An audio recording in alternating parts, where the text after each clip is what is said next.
जय हिंद मित्रों। आज मैं एक कहानी आप सबों के बीच लेके आया हूं।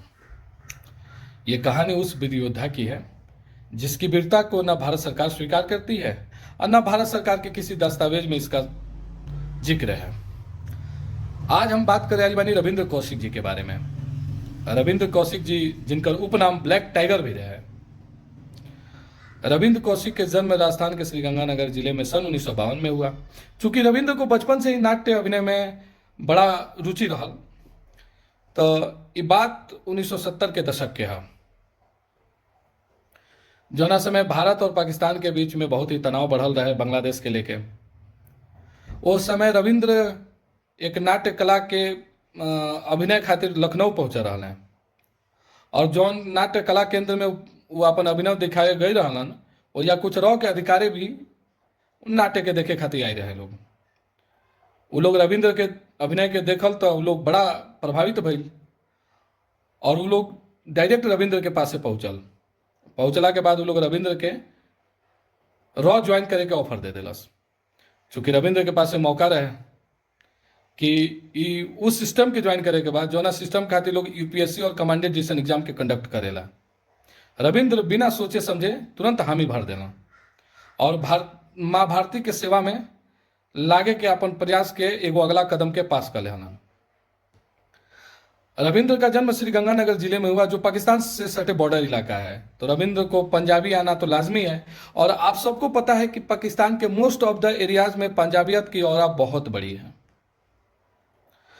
तो और एक और बात है कि आप जब पाकिस्तान से जो सटे इलाके हैं ना, उन गांवों में भारत के प्रति जो देशभक्ति का जुनून है ना, वो उसका लेवल बहुत ही अलग है, बहुत ही अलग है। अगर आप जाएंगे ना तो फिर आपको पता चलेगा कि इन लोगों के अंदर जो देशभक्ति की भावना है ना, वो मतलब एक्सट्रीम लेवल पर है।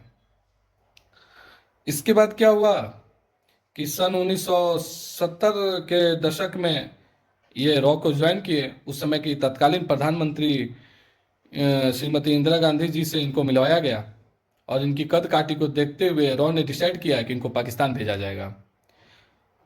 श्रीमती प्रधानमंत्री जी ने तुरंत हामी भर दी कि ये पाकिस्तान जाएंगे, और फिर इनकी ट्रेनिंग शुरू हो गई। करीब 2 साल तक इनकी ट्रेनिंग दिल्ली में चली। इस ट्रेनिंग के दौरान इनको इस्लाम के बारे में सिखाया गया, पाकिस्तान के कल्चर के बारे में सिखाया गया, पाकिस्तानी सेना के कुछ नियम कानून कायदे बताए गए। रविंद्र जो है वो पाकिस्तान के लिए रवाना हो गए। और सबसे बड़ी बात यह है कि रविंद्र हिंदू धर्म से बिलोंग करते थे, उनका खतना भी कराया गया, चूंकि इस्लाम में खतना एक जरूरी चीज है। अब हम बात करेंगे वहां पहुंचने के बाद रविंद्र को एक नया नाम दिया गया, और वो नाम था नूर अहमद साकिर। चूंकि रविंद्र तो टैलेंटेड थे ही, रविंद्र ने वहां जाने के बाद कराची के एक लॉ कॉलेज में दाखिला लिया, और 4 साल की पढ़ाई पूरी करने के बाद वो पाकिस्तान की सेना में भर्ती हो गए। वहां उनको मेजर रैंक से नवाजा गया। 1989 के बाद वो एक लड़की से मिले जिनका नाम अमानत था। वो उनसे शादी किए। शादी करने के बाद उनका बेटा भी हुआ। उसके बाद करीब 4 साल तक लगातार वो भारत माँ की सेवा में लगे रहे। भारत के खिलाफ पाकिस्तान द्वारा बनाया गया स्ट्रेटेजी का उद्भेदन भारत सरकार के लिए वो करते रहे, तमाम तरह की सूचनाएं देते रहे, जिसे पाकिस्तान द्वारा किए गए अटैक को भारत इजीली जो है वो डिसॉल्व कर देता था। 1983 में एक और रॉ एजेंट को पाकिस्तान भेजा गया, और जिसको बोला गया कि आप वहां जाने के बाद रविंद्र को संपर्क करेंगे। रविंद्र के संपर्क में आने के बाद वो रॉ एजेंट अचानक एक दिन पाकिस्तानी सेना के हत्थे चढ़ गया, और पकड़े जाने के बाद उस एजेंट ने रविंद्र का नाम ले लिया और इनकी सारी जानकारियां पाकिस्तानी सेना को दे दी। चूंकि यह बात रविंद्र को पता चल गई थी, तो रविंद्र वहां से भागने की कोशिश की है। इसी भागने के क्रम में वो सियालकोट में पकड़े गए। 1983 में वो सियालकोट में पकड़े गए। सियालकोट में पकड़े जाने के बाद करीब 1986 में पाकिस्तानी कोर्ट द्वारा उनको फांसी की सजा सुनाई गई।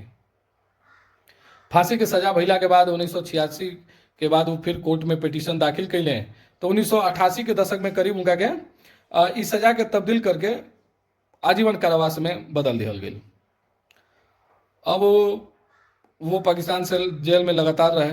2001 में उनकी मृत्यु हो जाती है टीबी हो जाने के कारण, जैसा कि पाकिस्तानी मीडिया द्वारा बताया गया। अब आप हम समझिए कि ई दर्द कितना भावनात्मक दर्द बा कि मौत के बाद आदमी के अपन मिट्टी भी ना नसीब भइल, और वो आदमी के ना भइल जौन आदमी एह देश खातिर अपन सब कुछ त्याग देहलस। रविंद्र कौशिक जैसन अनेक योद्धा बाने जौन एह देश खातिर अपन सब कुछ त्याग देने, फिर भी उनका के मिट्टी नसीब ना भइल। ई दर्द के सिर्फ हम बता सकीना, कुछ हद तक महसूस कर सकीना, लेकिन ई दर्द के झेलल कितना बड़ बात बा, इसके सोचला से ही मतलब एगो अलग तरह के कंपन होता। रविंद्र जेल में रहे के दौरान अपना माँ के एगो पत्र लिखलन, और पत्र में ई जिक्र कैलन कि माँ, वो देश हमरा के स्वीकार ना कैलस जौन देश खातिर हम सब कुछ कर ले हनी, पर क्या कर सकते हैं। जैसा कि आप सभी को पता है कि अगर आप खुफिया विभाग को ज्वाइन करते हैं तो हो सकता है कि आपके मौत के बाद भी आपको स्वीकार नहीं किया जाए। ऐसा एक मतलब लीगल डॉक्यूमेंटेशन होता है इसको लेके, और वहां उस लीगल डॉक्यूमेंटेशन को एक्सेप्ट करने के बाद ही आप इससे जुड़ सकते हैं। उम्मीद है आप लोगों को यह कहानी अच्छी लगी होगी। Thank you.